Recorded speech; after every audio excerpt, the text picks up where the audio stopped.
Ils étaient de retour ce week-end à Sauveterre de Rouergue pour le plus grand plaisir des Aveyronnais.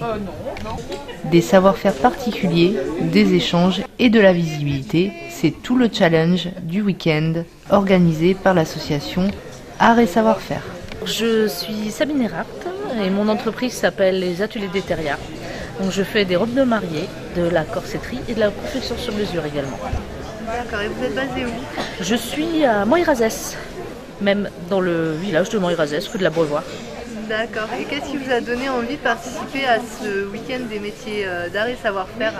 Alors j'avais déjà participé l'année dernière et la démarche m'avait beaucoup plu de promouvoir l'artisanat, et notamment aveyronnais mais aussi département limitrophe, parce que il me semble que c'est vraiment la manifestation où on peut se retrouver avec beaucoup d'artisans, vraiment des artisans. D'accord, et est-ce que ça vous permet d'avoir une ouverture au point de vue des clients ici ou pas? Oui, tout à fait. Je rencontre des personnes qui ne viendraient pas vers moi avec les médias que j'utilise habituellement. Alors je suis Martine Riveil, je fais des objets en bois depuis, ça fait une dizaine d'années que je suis installée. Alors j'ai commencé par faire du tournage assez classique, des assiettes, des bols. Maintenant je fais des lampes et des bijoux en bois. Voilà. Et vous êtes basé où? Je suis à Villefranche-d'Albigeois.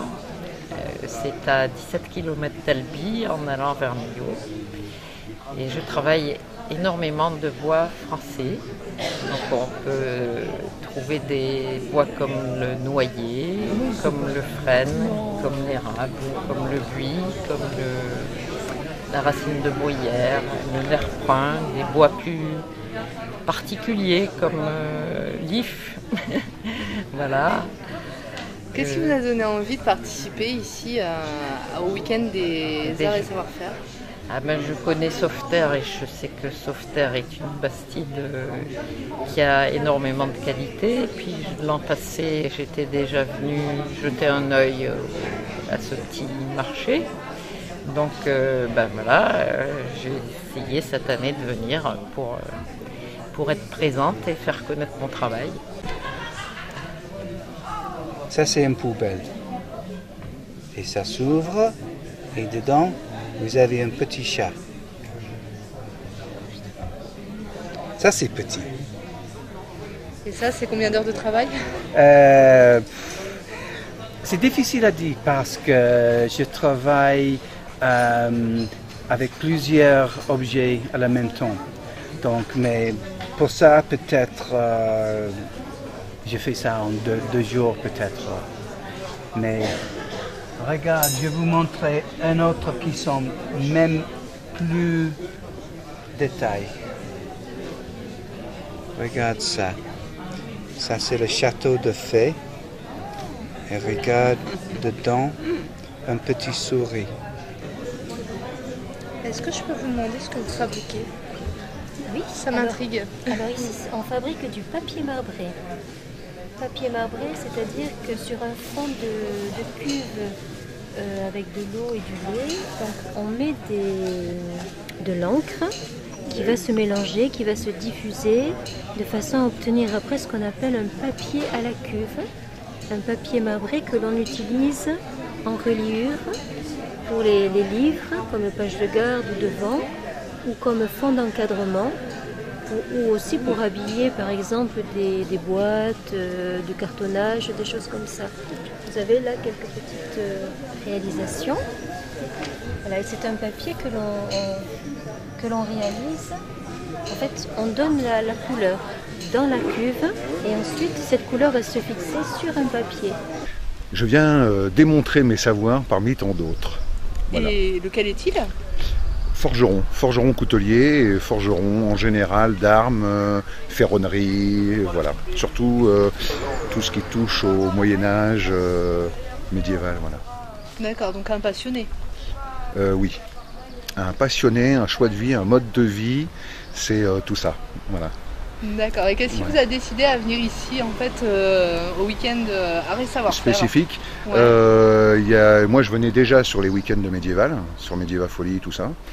voilà, sur la fête médiévale de Sauveterre. Et on a eu un projet avec le projet européen Leader, tout ça, pour aller dans 5 pays européens. Suite à ça, on nous a demandé de venir, comme le fustier là-bas qui travaille les billes de bois, pour participer à ce week-end. Et les artisans en démonstration, vrais artisans, il y en a. C'était nécessaire qu'il y en ait aussi. Voilà. Des gens qui montrent. Donc content d'être venu? Content d'être venu, très content d'être venu. Tranquille, les gens c'est familial, voilà, il pleut pas, donc la vie est belle. Ce soir champagne, tout ça, donc ça va. Au cœur de la Bastide, c'était démonstration musclée. Cet arbre, qui est donc un chêne, a été coupé il y a 12 ans pour l'utilisation qu'il a aujourd'hui. Ça veut dire que notre devis, il a 12 ans. Et en fait, c'est pour ça qu'on a du mal aujourd'hui avec les portables, avec l'informatique, à être dans l'immédiat. Et en fait, cette période de 12 ans est nécessaire pour pas que le bois flambe, pour pas que le bois se déforme. Et en fait, le bois utilisé vert, posé vert, va forcément se déformer, surtout le chêne. Et là, il va avoir une charge de 5 tonnes à peu près, les meules du moulin. Une charge de 5 tonnes. Voilà, qui sera posée dessus. Ah ouais. La dormante du moulin, la meule ronde qui est à plat. Et après, il y a la meule qui tourne dessus pour broyer le grain. Si l'action séduit les exposants, elle n'est pas pour déplaire aux commerçants autochtones. Alors je dirais que le client est à la recherche de ce genre de manifestation, de voir les techniques, comment est réalisé effectivement tel ou tel objet. Donc déjà il y a un échange qui s'établit et c'est assez enrichissant. C'est vrai qu'on passe le cap de proposer une œuvre, une pièce, une réalisation. On ne parle plus forcément tarif, mais on parle effectivement technique. Et on se dit, ah oui, effectivement, tiens, je pensais pas que ça se passait comme ça. Voilà. Alors, de ce que j'en pense déjà, c'est superbe, puisque ça met un petit peu en avant, et je crois qu'on en a besoin, les métiers d'art. Et c'est quelque chose qu'ici, où on a quand même la chance d'avoir l'année, des gens qui sont au pôle artisanal et qui essaient malgré tout de développer leur activité respective, puisqu'il y en a un peu de tout. Et sur la journée des métiers d'art en elle-même, ce qui est chouette, c'est que ça fait une dynamique, toujours une dynamique de plus dans le village. Et moi, personnellement, ça fait du passage. Et les gens qui viennent découvrir la boutique. Donc déjà, c'est positif, puisqu'il y a du monde en plus par rapport à d'habitude. Et forcément, les gens qui ne sont pas forcément de loin, qui habitent peut-être à 10-20 km, qui ne connaissent même pas la boutique, et qui ce jour-là la découvrent par hasard. On fait des connaissances, on crée des liens. Et ça fidélise aussi, ça permet de connaître Sauveterre et ma boutique aussi en parallèle, donc c'est que du bonheur. Et c'est chouette puisque je crois qu'on va assister à un petit concert de jazz en plus maintenant, donc il y a tout sur ce week-end des métiers d'art, il y a tout, la musique, les vins et les métiers d'art, donc c'est que du bonheur. So darling, darling, stand by me, oh, stand by me, oh, stand by me, couru ça.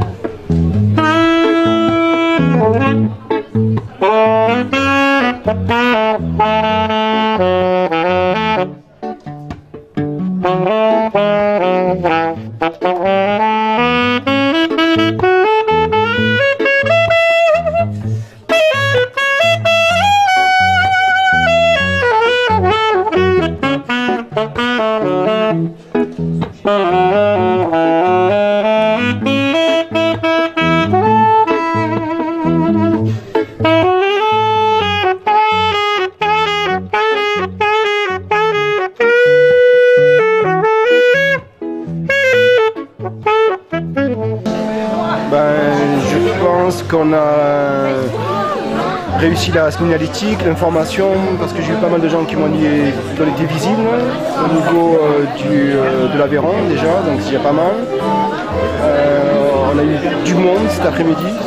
Pour un samedi après-midi, c'est vraiment une bonne fréquentation. Moi, je suis content. Il y a une bonne ambiance, il y a saxo, il y a guitare. Oui, ça valorise la commune de Sauveterre et ça contribue. La commune de Sauveterre a une tradition historique d'artisanat. Donc on veut amplifier cette dynamique. L'espace La Pérouse, le pôle artisanal, l'association Arts et Savoir-Faire veulent contribuer à cette dynamique. Donc c'est un chemin qui n'est pas facile, mais c'est un chemin dans lequel nous voudrions sortir vainqueurs dans quelques années. Un petit peu monter le niveau au niveau de la sélection, il y a moins d'artisans. On a laissé un peu tomber les arts créatifs pour monter le niveau. C'est important pour nous d'avoir cette image de marque. Donc il y aura une édition l'année prochaine? Oui, mais encore mieux. Pour l'année prochaine, moi j'aimerais beaucoup travailler sur le textile.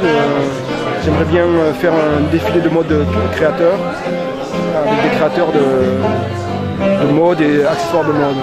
Et on pourrait faire ça voilà, dans une ambiance glamour et travailler le textile, avoir un autre concept.